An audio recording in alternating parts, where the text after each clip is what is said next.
Mato a quien quiero, cuando quiero, y dejo un mensaje que nadie puede ignorar. Esa es la frase que muchos han imaginado en la mente de un hombre cuya identidad real jamás fue confirmada. Un hombre que transformó la violencia en espectáculo, el terror en arte y las palabras en desafíos.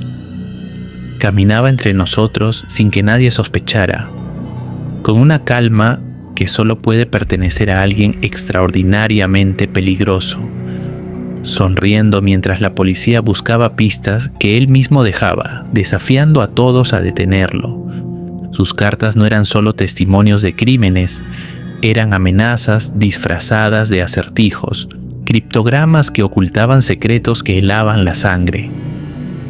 Cada símbolo, cada cifra, cada garabato era un desafío a la inteligencia y al valor de quienes intentaban descifrarlos.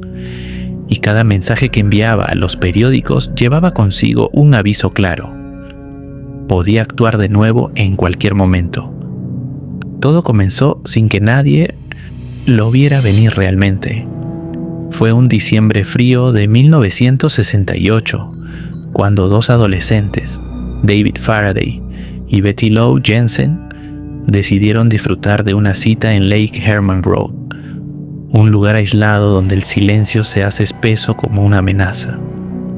Estacionaron su coche bajo la oscura bóveda del cielo californiano, sin saber que esa noche su historia sería arrancada de golpe. Sin aviso. Un coche se acercó por detrás, las luces se encendieron por un segundo y luego sonó un disparo, uno solo. El cuerpo de David quedó inmóvil. Betty Lou intentó huir, pero fue alcanzada varias veces. Cuando los investigadores llegaron, la escena hablaba de violencia súbita, inexplicable y sobre todo silenciosa. Nadie sabía todavía que eso no era un simple crimen aislado, sino el primer acto de una obra macabra. Meses de confusión siguieron. La policía local trató de encontrar pistas, examinar testigos, reconstruir lo que había sucedido, pero no había patrones, no había razones aparentes, solo dos vidas cortadas y cientos de preguntas sin respuesta. El caso parecía estacionado en la incertidumbre. Hasta el 4 de julio de 1969, cuando otra pareja fue atacada en Blue Rock Springs Park, cerca de Vallejo. Era día de fiesta. La gente celebraba con fuegos artificiales, banderas y hamburguesas en picnics.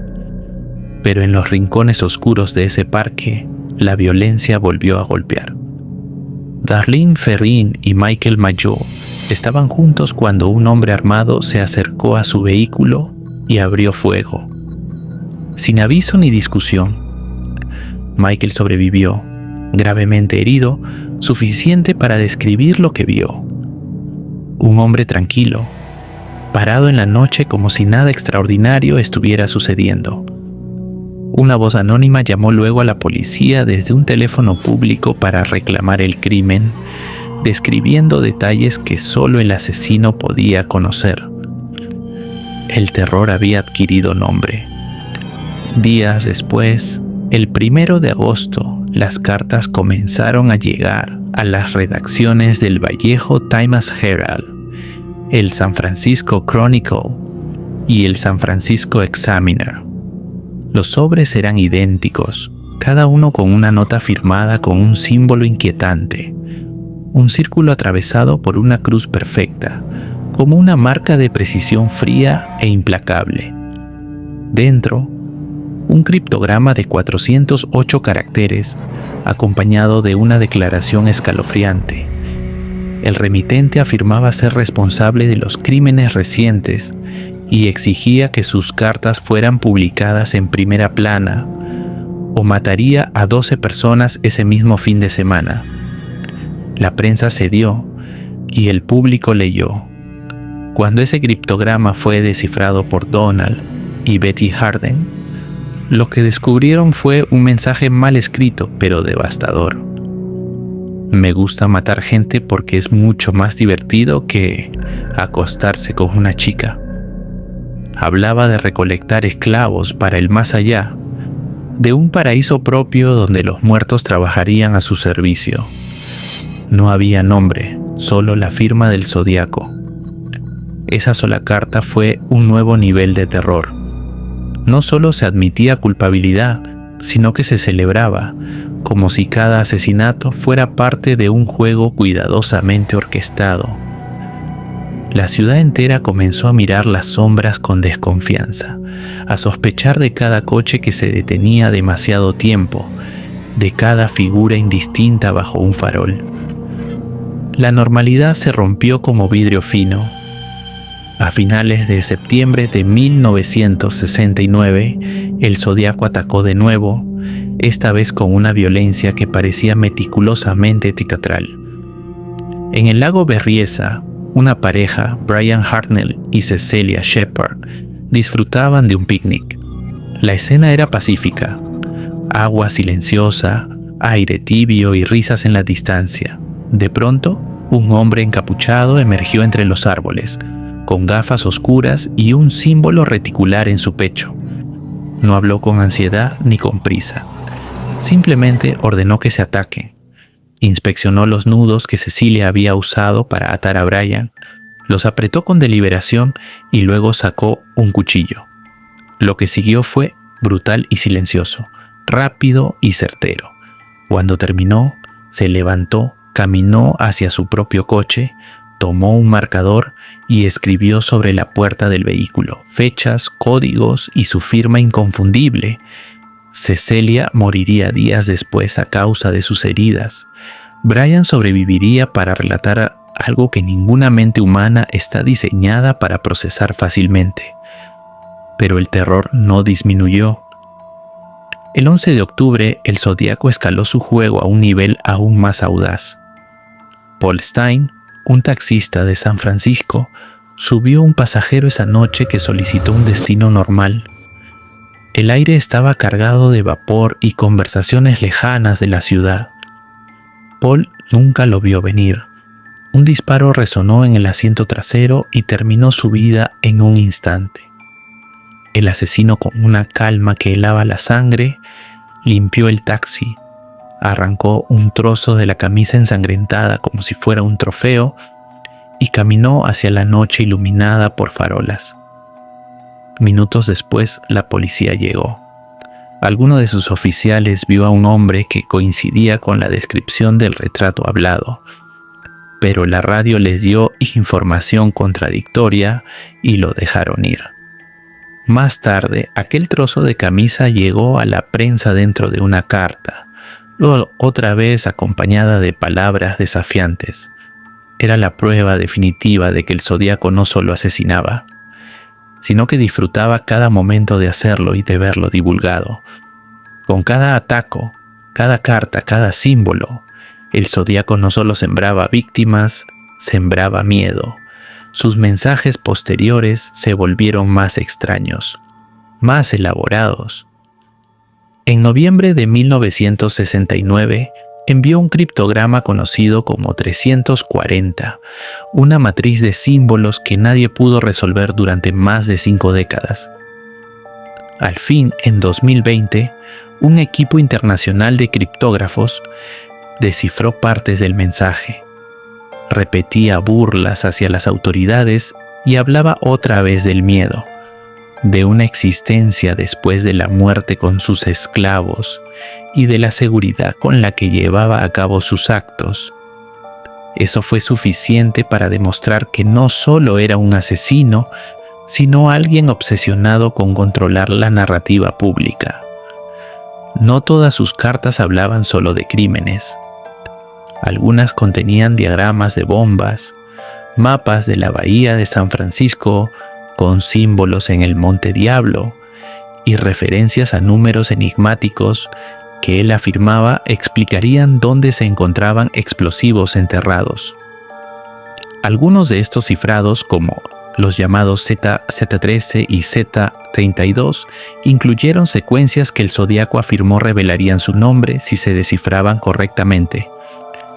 Sin embargo, hasta el día de hoy, Esos códigos no han sido resueltos de forma concluyente por ninguna autoridad oficial, y el misterio de su identidad permanece abierto.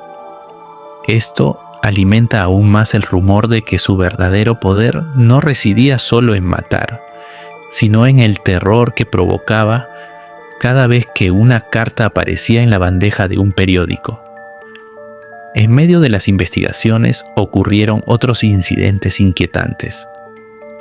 En marzo de 1970, una mujer llamada Kathleen Jones vivió un encuentro que parecía sacado de una pesadilla. Un hombre le ofreció ayuda con una llanta desinflada, pero en lugar de llevarla a una gasolinera, la condujo por carreteras solitarias durante horas. Solo cuando logró escapar con su hija de 10 meses, se percató de la gravedad de su situación. Tiempo después, al ver el retrato hablado del zodiaco, reconoció al hombre que la había perseguido. Lo que parecía un acto de ayuda se convirtió en una pesadilla prolongada, demostrando que el zodiaco podía infundir terror, no solo mediante la violencia directa, sino mediante el control y la manipulación psicológica.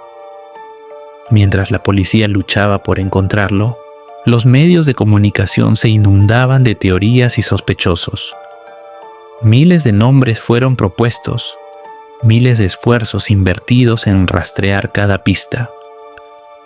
Entre los sospechosos más famosos estuvo Arthur Leigh Gallen, un hombre cuya vida personal y aficiones levantaron sospechas, aunque nunca se encontró evidencia concluyente para vincularlo a los crímenes.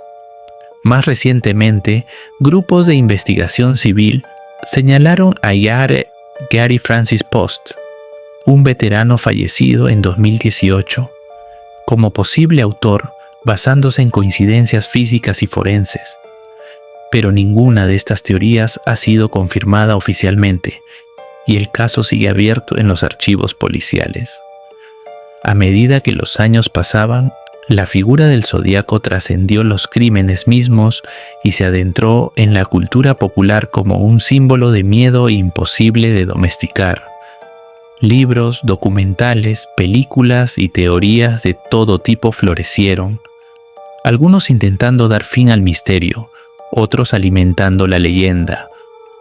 La ausencia de una resolución clara, de un nombre real asociado a ese símbolo reticular, se convirtió en un espejo que refleja nuestro miedo más profundo, que a veces los monstruos no pueden ser capturados, que su sombra puede persistir incluso cuando su cuerpo ha desaparecido.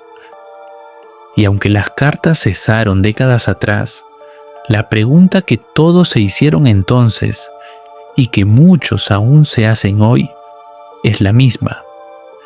¿Quién era el zodíaco realmente? ¿Es un oportunista violento, un sociópata brillante, un hombre con una necesidad enfermiza de atención? ¿O alguien con una comprensión perturbadora del miedo humano y la forma de explotarlo? Las autoridades mantienen el caso abierto, esperando que algún día una pieza de evidencia olvidada revele su identidad definitiva. Hasta entonces, el terror que este asesino sembró sigue vivo en cada símbolo no resuelto, en cada carta sin autor, en cada sombra que cruza la calle y nos hace mirar hacia atrás. Mientras escuchas esta historia, mientras lees estas palabras o miras este video, recuerda que el zodíaco nunca fue atrapado del todo. Su historia sigue viva, un recordatorio oscuro de que el miedo puede ser tan real como la persona que lo provoca, y que a veces los monstruos caminan entre nosotros, dejando solo sus símbolos, sus amenazas y su misterio detrás. Un aspecto verdaderamente escalofriante de toda esta historia no es solo la violencia que dejó tras de sí, sino la forma en que el zodíaco manipuló no solo cuerpos, sino mentes. Mientras las cartas circulaban por las redacciones, los crímenes parecían casi secundarios frente al impacto psicológico de sus palabras. No se contentaba con matar, Quería que todo el mundo supiera que podía hacerlo y que nadie podía detenerlo. Sus cartas no eran meros comunicados, eran desafíos envenenados, hechos para sembrar incertidumbre, obsesión y miedo. Y aquí viene algo que pocos narradores han señalado con claridad. Los criptogramas del zodíaco no eran solo mensajes codificados, eran trampas lógicas y psicológicas. No estaban diseñados únicamente para ocultar un nombre, aunque uno de ellos, el Z13, comienza con algo así como "mi nombre es", sino para hacer que quien los estudiara se sienta como si estuviera intentando descifrar la mente de un asesino. Cada símbolo parecía decir: si puedes entender esto, tal vez puedas entenderme, y entonces sabrás quién soy, pero no lo harás. El criptograma de 408 caracteres fue descifrado en cuestión de días por Donald y Betty Harding, pero incluso su solución dejó un sabor desagradable. Palabras mal conectadas, frases donde dominaba el ego del autor: "me gusta matar gente porque es más excitante", y referencias que parecían sacadas de cuentos de caza humana. Fue como si el zodíaco mezclara su propia psicopatía con un rompecabezas infantil, sabiendo que el horror real no estaba en el texto resuelto, sino en el acto de descifrarlo. Luego vino el mensaje de 340 caracteres, que durante más de 50 años permaneció sin resolver. Cuando finalmente se descifró, no reveló un nombre ni una identidad, sino más burlas, más desafíos, más demostraciones de control. Es como si cada vez que alguien creía acercarse a él, el zodíaco dijera: "este no es el camino". Algunos investigadores incluso empezaron a preguntarse si los criptogramas estaban diseñados con errores intencionales, trampas para que quienes los analizan, humanos y máquinas, se atasquen, se frustren y vuelvan a intentarlo una y otra vez. Hay que recordar que estos códigos no fueron simples mensajes, fueron herramientas de miedo. Imagina estar sentado frente a uno de esos criptogramas, noche tras noche, sin dormir, creyendo que la clave para detener al asesino está en los símbolos, solo para sentir que el propio asesino está observando, riéndose de tus intentos. Esa es la esencia del terror que el zodíaco creó. No solo un asesino físico, sino un arquitecto de ansiedad intelectual y existencial. Los criptogramas Z13 y Z32 siguen sin resolverse de forma definitiva en muchos aspectos. Uno de ellos contiene algo que parece comenzar con "mi nombre es", pero jamás se ha verificado de forma oficial su traducción completa. Algunos criptoanalistas aficionados aseguran que detrás hay referencias astronómicas, otros que podría tratarse de un mensaje falso, plantado para desorientar. Y esa ambigüedad es parte del miedo, no saber si el mensaje real está escondido o si el asesino simplemente quería que creyéramos que lo estaba. Mientras las décadas pasaban, hubo quienes tomaron el juego de descifrar estos códigos como una obsesión personal. Gente que dejó familias, trabajos y vida social para concentrarse en símbolos que parecían moverse como sombras en la periferia de la mente. Es una locura contenida, un laberinto mental que muchos describen como la trampa zodiacal. Cuanto más te acercas, más oscuro se vuelve el camino y más te preguntas si de verdad quieres saber. Pero la historia del zodíaco no es solo muerte y rompecabezas. Hay detalles que sugieren una evolución del terror. En algunas cartas, el lenguaje cambia. En otras, el autor menciona incidentes que nunca se confirmaron como suyos, conflictos con la policía que parecen casi disfraces de otro crimen real, burlas que parecen estar dirigidas a quienes lo estudian más que a quienes lo persiguen. Algunos mensajes parecen escritos por alguien con conocimiento profundo de códigos militares.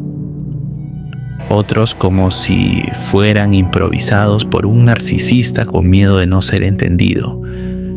Eso lleva a una pregunta que hiela la sangre. ¿Y si el asesino esperaba que alguien lo entendiera demasiado bien? ¿Y si estos mensajes eran en realidad un espejo? Un espejo que refleja no solo la mente del zodiaco, sino la de quienes intentan atraparlo: investigadores, periodistas, criptoanalistas, curiosos. Cada uno de ellos, al enfrentarse a los cifrados, deja parte de sí mismo ahí, como si el asesino los invitara a entrar en su propia oscuridad. Es un terror que no termina con un arresto, es un terror que vive en la mente de quien intenta pensar como él. Y hay más. En algunas cartas poco conocidas, no todas son ampliamente divulgadas, aparecen referencias a figuras de la literatura, a cuentos sobre caza humana, a símbolos antiguos, a mapas no solo geográficos sino astronómicos.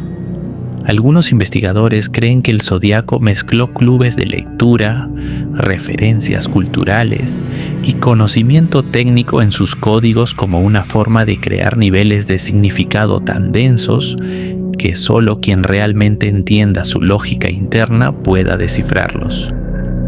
Otros piensan que esos niveles son espejismos, trampas cognitivas diseñadas para que creas que existe una solución profunda cuando en realidad la única verdad es el caos.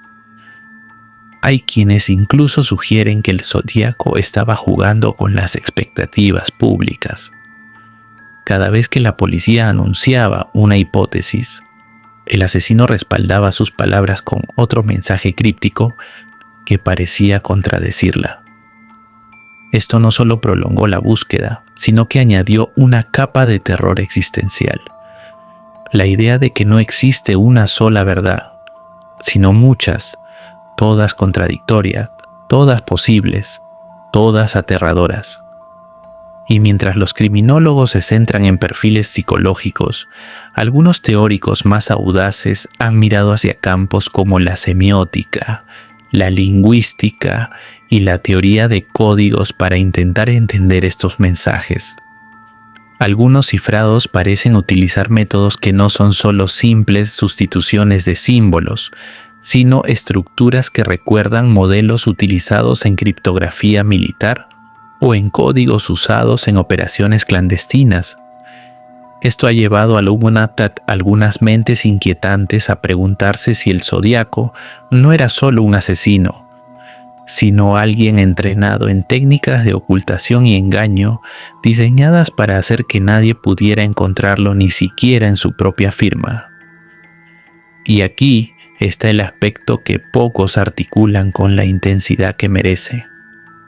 La verdadera pesadilla no es el asesino, no es la sangre derramada ni las víctimas. La verdadera pesadilla es que el zodiaco convirtió el miedo en un rompecabezas que nadie sabe si se puede resolver. Un acertijo que se ha extendido durante más de medio siglo, infectando la imaginación de generaciones de investigadores y curiosos. Algunos han dedicado toda su vida a descifrar estos mensajes, creyendo que detrás de cada símbolo hay una verdad mortal esperando ser revelada. Otros han terminado odiando los códigos, describiéndolos como trampas mentales que consumen y no entregan nada salvo frustración y ansiedad. La historia del zodiaco, por lo tanto, no es solo un relato de asesinatos. Es una historia de obsesión humana. Es la historia de cómo un individuo, o lo que sea que fuera, tomó las herramientas de la comunicación, la lógica y el lenguaje mismo, y las utilizó como arma para sembrar miedo mucho más allá de sus actos físicos. Cada vez que alguien mira uno de esos criptogramas, cada vez que alguien revisa una carta antigua, hay un eco de ese desafío. ¿Puedes entenderme? ¿Puedes encontrar mi nombre? ¿Puedes probar que estoy equivocado? Esa es la pregunta que el mundo aún intenta responder. Y mientras haya símbolos sin descifrar, mientras haya teorías que empujen nuevos sentidos a esas cartas, el terror que el zodíaco sembró seguirá vivo, como un acertijo sin fin, como una pregunta que nunca termina de formularse, como una sombra en cada símbolo que aún no ha sido resuelto. El terror no termina cuando apagas la pantalla. Puede estar justo detrás de ti, observando, acechando. Suscríbete a @historiasdoblevida y activa la campana. Cada semana revelamos secretos y enigmas que el tiempo quiso enterrar. ¿Te atreves a descubrirlos?